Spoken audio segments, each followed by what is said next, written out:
Hello students, welcome back to our channel. So ఈ వీడియోలో important పద్యాల గురించి చెప్పడం జరుగుతుంది. టాప్ 5 అనేది నేను చూస్ చేసి ఈ వీడియోలో చెప్తాను. సో ఫస్ట్ థింగ్ ఏంటంటే, మీకు పద్యాలు అనేది 2 లెసన్స్ నుంచి వస్తున్నాయి. ఒకటి హంసకాక వృత్తాంతం నుంచి, ఇంకొకటి ఫస్ట్ లెసన్ నుంచి వస్తుందంట. యూనిట్ 1లో ఫస్ట్ లెసన్ ఏదైతే ఉందో ఆ లెసన్ నుంచి, ఇంకొకటి ఏంటో హంసకాక వృత్తాంతం. ఫస్ట్ లెసన్ ఏదైతే ఉందో దాంట్లో మొత్తం మీకు 36 పద్యాలు ఉన్నాయన్నమాట. 36 పద్యాల్లో ఏ ఒక్క పద్యం ఎగ్జామ్లో వస్తుందో మనం చెప్పలేం. కానీ ఈ హంసకాక వృత్తాంతంలో కూడా 31 పద్యాలు ఉన్నాయి. 31 పోయమ్స్ ఉన్నాయి. ఈ 31 పోయమ్స్లో నుంచి కూడా ఏదో అడుగుతాడో ఎవరికి తెలియదు. First thing. సో ఇక్కడ నేను చెప్పదలుచుకుంది ఏంటంటే, ఇప్పుడు నేను ఏవైతే ఈ 5 పద్యాలు చెప్తున్నో వస్తే ఇందులోకి ఏది ఒక పద్యం వస్తుంది. లేదు అని అంటే ఈ లెసన్ నుంచి ఎలాంటి పద్యాలు వచ్చినా కూడా కవి పరిచయం సేమ్ ఉంటుంది. ఓకేనా? భావం కూడా నార్మల్గా రాసేయచ్చు. ఓన్లీ ప్రతి పదార్థాలు కాస్త కొంచెం ఇబ్బంది ఉంటుంది. ప్రతి పదార్థాలు అని అంటే మీనింగ్స్ అనమాట. సో ఆ పద్యంలో నీకు ఏదైతే మీనింగ్స్ అర్థమైందో దాన్ని బట్టి నువ్వు ఓన్గా కూడా రాసేయచ్చు. సో హంసకాక వృత్తాంతంలో ఫస్ట్ పద్యం చూడండి. హితము సెప్పిందగనే ఏనికి నదియున్ అని ఒక పద్యం ఉంది కదా. ఇప్పుడు ఈ స్క్రీన్ మీద మీరు చూస్తున్న పద్యం అనేది ఇంపార్టెంట్. ఒకవేళ ఫర్ ఎగ్జాంపుల్ ఈ పద్యం మీరు ఎగ్జామినేషన్లో నేర్చుకోలేదు, బట్ ఎగ్జామినేషన్లో ఈ పద్యం వచ్చింది. దీనికి కవి పరిచయం అనేది సేమ్ ఉంటుంది అనమాట. సో ఈ లెసన్ రాసిన కవి ఎవరు? తిక్కన్న గురించి మీరు రాయాలి. కవి పరిచయం రాసినాక ప్రతి పదార్థం అని పెట్టి హితము అంటే ఏంది దాని గురించి రాయాలి. మేలు, హితము అంటే మేలు.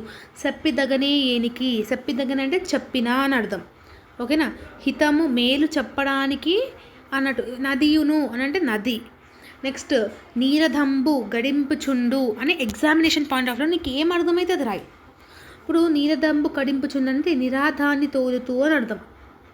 ఎగ్జామ్లో మీకు రాని పద్యం ఒకవేళ మీకు ఎగ్జామినేషన్లో వస్తే ఆ పర్టిక్యులర్ వర్డ్ టు వర్డ్కి నీకు ఏం అర్థమైంది, కౌరవాది నది, కౌరవుల నది అని అట్లా నార్మల్గా అట్లా రాసి రండి.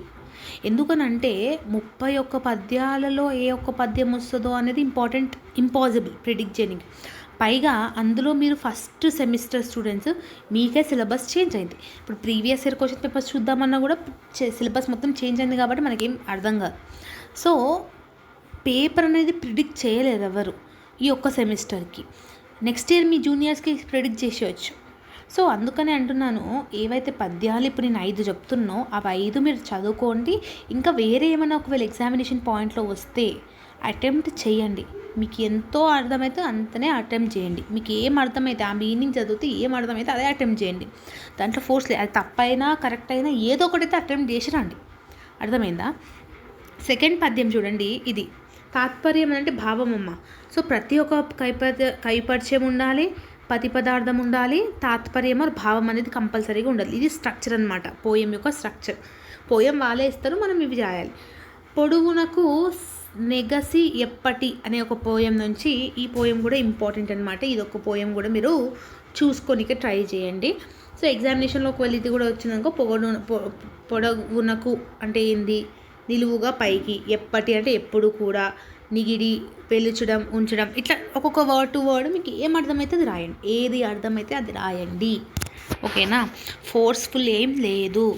థర్డ్ పద్యం ఏంది, తలకొని జలమును పక్షం. ఈ యొక్క పద్యం కూడా ఇంపార్టెంట్.